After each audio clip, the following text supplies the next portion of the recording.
Hi all, അസ്സലാമു അലൈക്കും. Welcome back to Silna's kitchen. ഇന്നത്തെ റെസിപ്പി നല്ല പഴുത്ത മാങ്ങയും റവയും വെച്ചിട്ട് നല്ല അടിപൊളി ടേസ്റ്റി ആയിട്ടുള്ള ഒരു വെറൈറ്റി ആയിട്ടുള്ള ഒരു പലഹാരത്തിൻ്റെ റെസിപ്പിയാണ്. നല്ല സിമ്പിളായിട്ട് തയ്യാറാക്കിയെടുക്കാൻ പറ്റുന്ന എന്നാൽ നല്ല ടേസ്റ്റി ആയിട്ടുള്ള ഒരു അടിപൊളി പലഹാരമാണ്. അതുകൊണ്ട് തന്നെ വീഡിയോ സ്കിപ്പ് ചെയ്യാതെ മുഴുവനായിട്ടൊന്ന് കണ്ടു നോക്കണേ. റെസിപ്പിയിലോട്ട് കിടക്കുന്നതിന് മുമ്പായി സിൽനാസ് കിച്ചൺ ചാനൽ ആദ്യമായിട്ട് കാണുന്നവരാണെങ്കിൽ പ്ലീസ് ഒന്ന് സബ്സ്ക്രൈബ് ചെയ്തേക്കണേ. ഒപ്പം തന്നെ ഈ വീഡിയോസ് നിങ്ങൾക്ക് ഇഷ്ടപ്പെടുകയാണെങ്കിൽ ഒരു ലൈക്ക് ചെയ്ത് ഷെയർ ചെയ്ത് സപ്പോർട്ട് ചെയ്യാനും മറക്കരുത്. ഇനി നമുക്ക് ഇതെങ്ങനെയാണ് തയ്യാറാക്കുന്നതെന്ന് നോക്കാം. ഈ പലഹാരം തയ്യാറാക്കാനായിട്ട് നല്ല പോലെ പഴുത്തിട്ടുള്ള 2 മാങ്ങ തൊലിയൊക്കെ കളഞ്ഞതിന് ശേഷം ഇതുപോലെ കട്ട് ചെയ്തെടുത്തിട്ടുണ്ട്.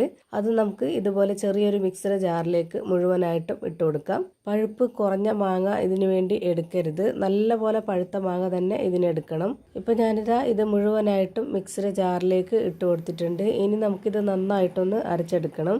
വെള്ളമോ പാലോ ഒന്നും തന്നെ ചേർത്ത് കൊടുക്കാതെ നമുക്ക് ഇത് മാത്രമായിട്ട് നന്നായിട്ടൊന്ന് അരച്ചെടുത്തിട്ട് മാറ്റി വെച്ചേക്കാം.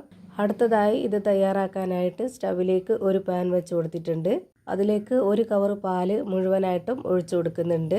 ഒട്ടും തന്നെ വെള്ളം ചേർത്ത് കൊടുക്കരുത്, നല്ല കട്ടിയായിട്ടുള്ള പാലായിരിക്കണം. ഇനി നമുക്ക് ഈ പാല് ലൈറ്റായിട്ടൊന്ന് ചൂടായിട്ട് വരുന്നവരെ വെയിറ്റ് ചെയ്യാം. ചെറുതായിട്ടൊന്ന് ചൂടായി കിട്ടിയാൽ മതി. ആ ഒരു സമയത്ത് നമുക്ക് ഇതിലേക്ക് പാൽപ്പൊടി ഇട്ട് കൊടുക്കാം. പാല് ചൂടാവുന്നതിന് മുമ്പോ അല്ലാന്നുണ്ടെങ്കിൽ തിളച്ചതിന് ശേഷമോ നമ്മൾ ഈ ഒരു പാൽപ്പൊടി ഇട്ട് കൊടുക്കുകയാണെന്നുണ്ടെങ്കിൽ നല്ലപോലെ കട്ടയായിട്ട് പോവും. അങ്ങനെ ആവാതിരിക്കാൻ ചെറുതായിട്ടൊന്ന് ചൂടായിട്ട് വരുന്ന സമയത്ത് ഇതിലേക്ക് പാൽപ്പൊടി ഇട്ട് കൊടുക്കണം. അപ്പോൾ നന്നായിട്ട് അലിഞ്ഞു ചേരും. ഇപ്പോൾ ഞാനിതിലേക്ക് ഇട്ട് കൊടുത്തിട്ടുള്ളത് 2.5 ടേബിൾ സ്പൂൺ അളവിലുള്ള പാൽപ്പൊടിയാണ്.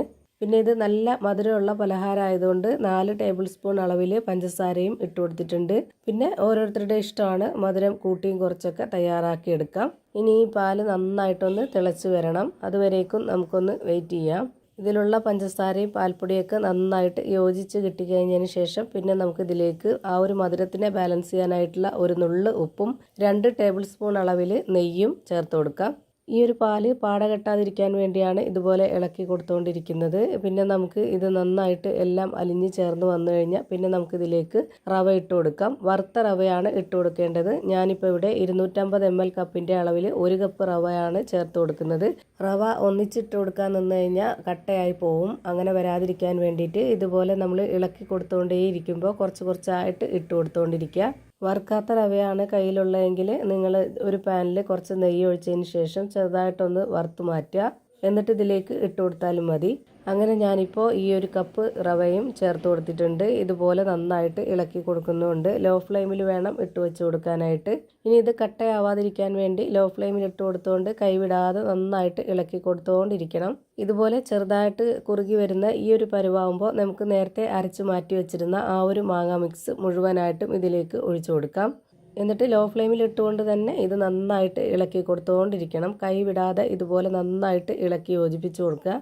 ഇത് ഒട്ടിപ്പിടിക്കുന്ന ആ ഒരു പരുവം തോന്നുന്നുണ്ടെങ്കിൽ നമുക്കിതിലേക്ക് കുറച്ചുകൂടി നെയ്യ് ഒഴിച്ചു കൊടുക്കാവുന്നതാണ്. വലിയ ടേബിൾ സ്പൂൺ അളവിലുള്ള നെയ്യാണ് ചേർത്ത് കൊടുക്കുന്നത്. അതുകൊണ്ട് തന്നെ നമുക്കിതിലേക്ക് ആവശ്യമായിട്ട് വന്നിട്ടുള്ളത് 50 ഗ്രാം അളവിലാണ് നെയ്യ്. ഞാനിപ്പോൾ ഇവിടെ 1 ടേബിൾ സ്പൂൺ അളവിലും കൂടെ നെയ്യ് ചേർത്ത് കൊടുക്കുന്നുണ്ട്. ഇതും കൂടെ ചേർത്ത് ടോട്ടൽ 50 ഗ്രാം അളവിലുള്ള നെയ്യാണ് ഞാനിപ്പോൾ ഇതിലേക്ക് ചേർത്ത് കൊടുത്തിട്ടുള്ളത്.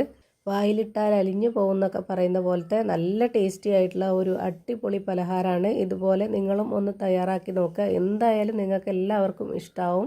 ഇതുപോലെ നമ്മൾ തിരിച്ചു മറിച്ചൊക്കെ ഇട്ട് കൊടുത്തിട്ട് എല്ലാ ഭാഗവും ഒരുപോലെ ഇളക്കി കൊടുത്തിട്ട് വേവിച്ചെടുക്കണം. എന്നിട്ട് ഇതുപോലെ പാനിൽ നിന്നൊക്കെ വിട്ട് വരുന്ന ആ ഒരു ടൈം ആകുമ്പോൾ നമുക്ക് ഇതിൻ്റെ ഫ്ലെയിം ഓഫ് ചെയ്ത് കൊടുക്കാം.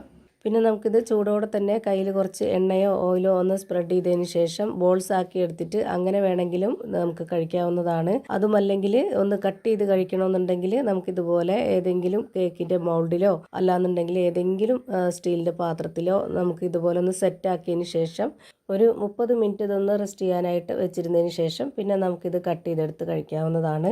ഇത് സെറ്റാവാൻ വേണ്ടിയിട്ട് ഫ്രിഡ്ജിൽ വെക്കണമെന്നൊന്നുമില്ല. ഇനി വെച്ചിരുന്നാലും കുഴപ്പമില്ല, തണുപ്പിച്ചാലും തണുപ്പിക്കാതെയും കഴിക്കാം. നല്ല ടേസ്റ്റാണ്. ഞാനിപ്പോൾ ഇത് തണുപ്പിച്ചാണ് എടുക്കുന്നത്. ഒരു 30 മിനിറ്റ് നേരം ഫ്രീസറിലല്ല തൊട്ട് താഴെ വെച്ചിരുന്നിട്ട് എടുത്തതാണിത്. ഇനി നമുക്കിതൊന്ന് ഒരു പാത്രത്തിലേക്ക് തട്ടിയിട്ട് കൊടുക്കാം. എന്നിട്ട് നമുക്ക് ഇഷ്ടമുള്ള ഏതെങ്കിലും ഷേപ്പിൽ കട്ട് ചെയ്തിട്ട് കഴിക്കാവുന്നതാണ്. വായിലിട്ടാൽ അലിഞ്ഞു പോകുന്നൊക്കെ പറയുന്ന പോലത്തെ നല്ല ടേസ്റ്റി ആയിട്ടുള്ള ഒരു അടിപൊളി പലഹാരമാണ്. അപ്പോൾ ഇത്രയേ ഉള്ളൂ ഇന്നത്തെ വീഡിയോ. വീഡിയോ ഇഷ്ടമായാൽ ലൈക്ക് ചെയ്യാനും കമൻറ്റ് ചെയ്യാനും ഷെയർ ചെയ്യാനും മറക്കരുത്. പുതിയൊരു വീഡിയോയുമായി വീണ്ടും വരും. Thank you for watching.